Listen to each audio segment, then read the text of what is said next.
शोहर, अगर मेरे हाथ में हुकूमत हो तो मैं मुल्क की तकदीर बदल दूं। बीवी, पहले तुम अपनी शलवार तो बदल लो, सुबह से मेरी पहन के घूम रहे हो।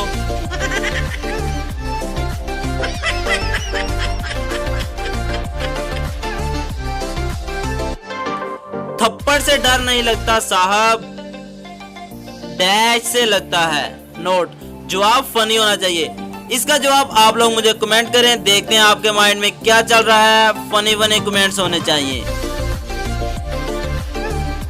एक औरत ने हिरन का गोश्त पकाया, लेकिन अपने बच्चों को इसका नाम नहीं बताया कि ये किसका गोश्त है, और इशारा देते हुए बोली, ये वो है जो तुम्हारे पापा मुझे प्यार से बुलाते हैं। एक बच्चा जोर से चिल्लाया, ओए ना खाना, खोती पकी है खोती।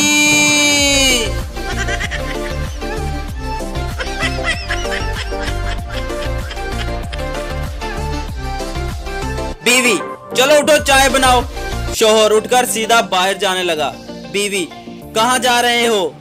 शोहर, वकील के पास, तुमसे छुटकारा पाने के लिए। थोड़ी देर के बाद शोहर घर वापस आया और चाय बनाने लगा। बीवी ने कहा, क्या हुआ?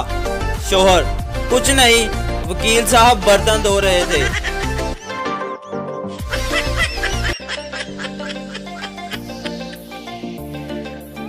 शोहर, जज साहब मुझे तलाक चाहिए, मेरी बीवी ने 1 साल से मुझसे बात नहीं की। जज, फिर सोच लो, ऐसी बीवी नसीब वालों को मिलती है।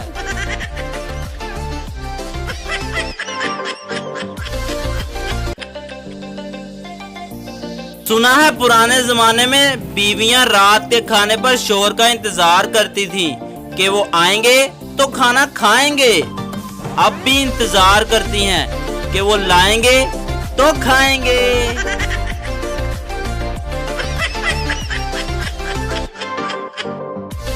पड़ोसी, यार रोज तुम्हारे घर से हंसने की आवाजें आती हैं, इस खुशहाल जिंदगी का राज क्या है? आदमी, दरअसल मेरी बीवी रोज मुझे निशाने लगाकर चीजें मारती है, लग जाए तो वो हंसती है, ना लगे तो मैं हंसता हूँ। खुदा का शुक्र है हंसी खुशी जिंदगी गुजर रही है।